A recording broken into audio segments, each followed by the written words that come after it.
KPK के अंदर अब इसको बिल को पास कराना है, क्योंकि आपका कुछ कोयटा की बात करें, कुछ केपीके के हवाले से और बहुत बड़ा हिस्सा केपीके के हवाले से है। क्या नज़र आता है वहाँ पे जो कुछ सियासत चल रही है और जिस तरह के बयानात आ रहे हैं वहाँ पे क्या होगा? देखिए जी, मैं तो क्योंकि उनकी जो प्रोविंशियल असेंबली है उधर से अप्रूवल लाजमी है। जी बहुत शुक्रिया जी। मैं तो जब भी बात करता हूँ मैं सूबाइयत से और सूबों से निकल कर बात करता हूँ, चाहे पंजाब हो, चाहे सिंध हो, चाहे केपीके हो, ये सब पाकिस्तान है। केपीके अगर अमीर होगा, केपीके अगर जदीद होगा, तरक्की करेगा तो पाकिस्तान तरक्की करेगा। तो ये हमेशा वसाइल की तकसीम पे फड्डा हो जाता है मरकज़ से, सूबों से। मैं समझता हूँ अभी भी है, अभी वो नहरों वाला सिलसिला देख लें। मैं ये समझता हूँ कि केपीके गवर्नमेंट को चाहिए, वो ज़रा साथ खड़ी हुई है, केपीके के आवाम को भी चाहिए। अगर ये बिल पास होता है, ज़ाहिर है अगर आप अपना जो है हीरा कर इंटरनेशनल मार्केट में बेचने के काबिल हो जाते हैं और एक अच्छा आपको ज़ाहिर इन्वेस्टमेंट आती है, सरमाया आता है, तो ज़ाहिर उससे पाकिस्तान तो ज़ाहिर है फ़ायदा हासिल करेगा ही करेगा। केपी के एक सूबे की भी ज़ाहिर किस्मत बदली जाएगी। तो उसमें ज़ाहिर है इस चीज़ से इख्तलाफ आप रखेंगे जी, फेडरल गवर्नमेंट ये कर रही है हम ना करें, तो मैं समझता हूँ केपी के आवाम के हक पे डाका मारने के मुतरादिफ होगा। अगर एक कानून साजी हो रही है, इसको वो डील के तौर पे लें कि जी आप डील करें हमारे साथ। नहीं देखें, आपको पता है उनके जहन में तो एक ही चीज़ होती है कि सवाल होता है जिसके पे सारा फसाद है। देखें बात ये कि इस तरह की ना कभी रियासत ने डील कभी की है इस तरह ब्लैकमेल होकर।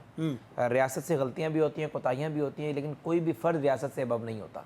ये पूरी दुनिया की मिसाल है, लॉ ऑफ नेचर भी होता है ना जी, कानूनी कुदरत है कि रियासत से ऊपर कोई बंदा नहीं होगा। जिसने रियासत से ऊपर होने की कोशिश की है वो जो भी हो, मैं नाम किसी का नहीं लूँगा, फिर कुदरत ने ज़ाहिर पूरा दिखाया है कि रियासत ने उसको किस तरीके से डील की है।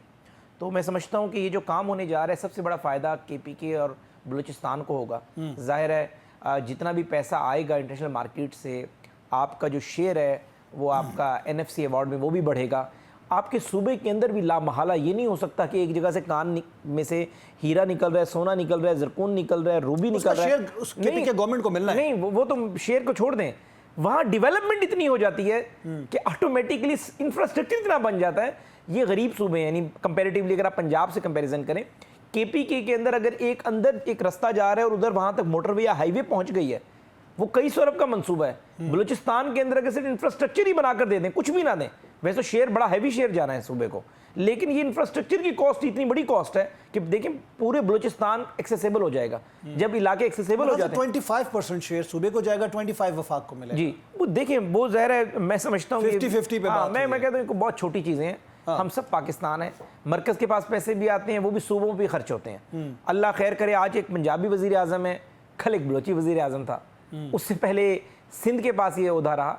तो हम सब एक हैं, हम एक इकाई हैं। अहम बात हमें ये सोचनी चाहिए कि जो हम डील बना रहे हैं, क्या मेरे मुल्क पाकिस्तान के अकाउंट 1 में पैसे आ रहे हैं? अगर ये आ रहे हैं तो आपको दुनिया की कोई ताकत नहीं हरा सकती, आपकी इकोनॉमी मजबूत हो जाएगी। आपकी जो भी आपका हमसाया मुल्क है बेशक, अगर उससे अगर आपकी जंग होनी है, कोई एटमी जंग नहीं होनी, इकोनॉमी की जंग होनी है, मौशी की जंग, मईशत की जंग होनी है।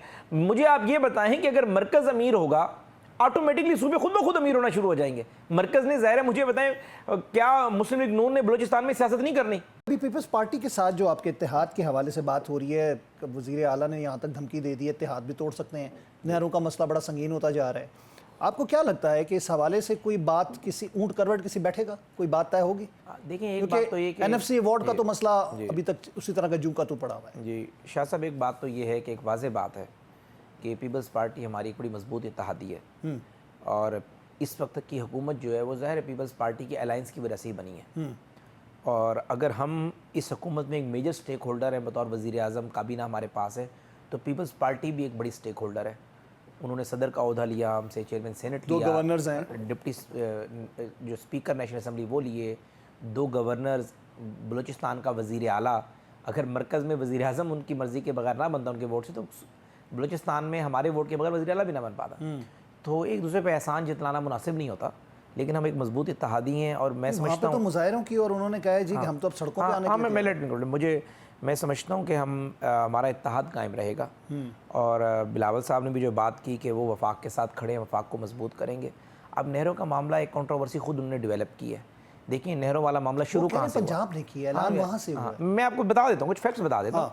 बाकी एक तो मैं कोई ऐसी बात नहीं करूँगा जिससे ये जो इख्तलाफ है या एक जो हमारे दरमियान जो है एक तलखी है ये बढ़े, लेकिन मैं फैक्ट्स बयान आपको करूँगा।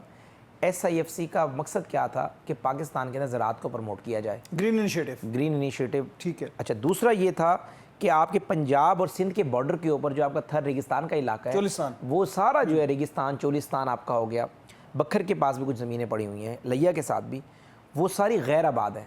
वजह क्या है? वहाँ पर बंजर, हाँ, वहाँ पर पानी नहीं पहुँच सकता। और वो ज़मीनें सारी ऐसे हैं कि जो 5,000 रुपये एकड़ पे इस वक्त मिल सकती हैं, लेकिन अगर नहरें आ जाएंगी वो लाखों एकड़ पे कोई देने को तैयार नहीं होगा। ज़्यादा इन नहरों से फ़ायदा होना है आपके सिंध के बॉर्डर को, यानी अगर सादकाबाद, रहीम यार खान, बहावलपुर की ज़मीनें आबाद होंगी तो कश्मीर की ज़मीनें भी आबाद होना शुरू हो जाएंगी, एडजेसेंट है। तो उस वक्त चेयरमैन बिलावल वज़ीर ख़ारजा थे, उन्होंने इसको इनकरेज किया, तभी ये मनसूबा बनना शुरू हुआ। अब इस मनसूबे में इतनी कंट्रोवर्सी आ गई, मैं समझता हूँ कि इस कंट्रोवर्सी की जो बुनियाद है वो 1 घंटे में हल हो सकती है। वो ये है कि सिंध हुकूमत ये समझती है कि चूँकि पहले ये दरियाए सिंध से नहरें निकाल लेंगे तो अक्सर औकात बारिशें बहुत ज़्यादा होती हैं, पानी ज़ाया होता है समंदर में तो समंदर में जाने के बजाय नहरों में चला जाएगा। लेकिन एक उन्हें अप्रीहेंशन है कि अगर बारिशें कम हो तो पानी की तकसीम कैसे होगी। तो ये तरीक़ेकार बन सकते हैं कि कोई ऐसी हाई पावर कमेटी बन जाए, आईनी तरमीम के साथ हो जाए, कि उसका रेगुलेशन जो है उसका वज़ीर आला सिंध के पास हो कि इन 5 नहरों को कितना कितना पानी देना है, ये वज़ीर आला सिंध की मर्जी और मुशावरत के बगैर अलाउ ही ना हो। 18 अप्रैल को सड़कों पर धमाधम मस्तकल अंदर करेंगे।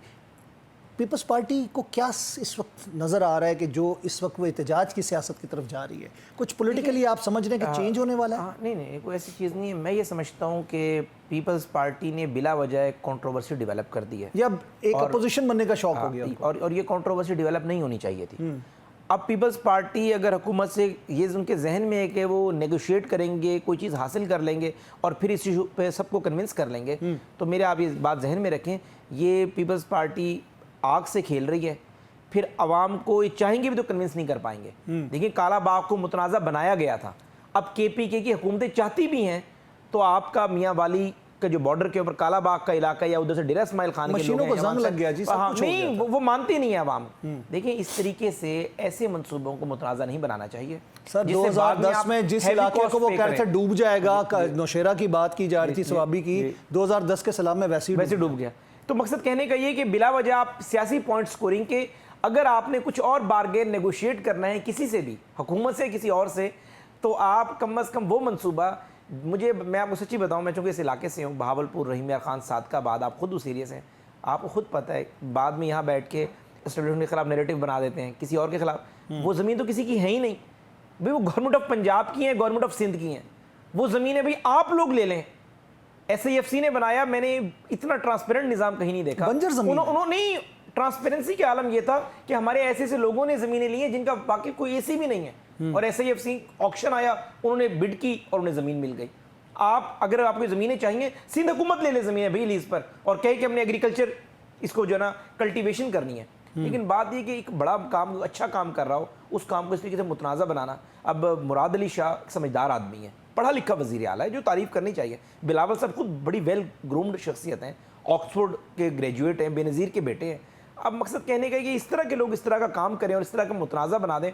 मुझे खुशी होती है, आई हैव द करेज कि मैं आपके नेशनल TV पे बैठ के बात करता अगर बिलावल और मुराद अली शाह के मुतालबा आता कि भाई इस काम में चुदराहट हमें दे दें, अख्तियार हमें दे दें कि नहरों की तकसीम, पानी कैसे करना, कैसे करना। कोई ऐसी बात नहीं जी, एक छोटा सूबा अगर बात कर रहे हैं, हमने काम ही बड़ा करना है। हमने बंजर तो नहीं करना सिंध की ज़मीनों को, जो मकसद ही नहीं है ना, ये भी नहीं करना कि पंजाब हरियाली आ जाए और सिंध में बंजर आ जाए। तो ठीक है, अगर पीपल्स पार्टी ये समझती है कि इसके ऊपर कोई आईनी तरमीम कर कोई, जिस तरह काउंसिल ऑफ कॉमन इंटरेस्ट है या इकोनॉमिक कोऑर्डिनेशन कमेटी, इस तरह की कमेटी बन जाए जिसमें चारों वज़ीर आला हों, वज़ीर आज़म हों और सबके बाकायदा नंबर हों, सबका मैंडेट हो, उसके बगैर आप वो पानी की डिस्ट्रीब्यूशन कर ही ना सकें, मैं कहते हैं सही बात कर रहे हैं। आप उस मंसूबे के ही खिलाफ हो जाएं तो मेरे ख्याल से ये मुनासिब नहीं है।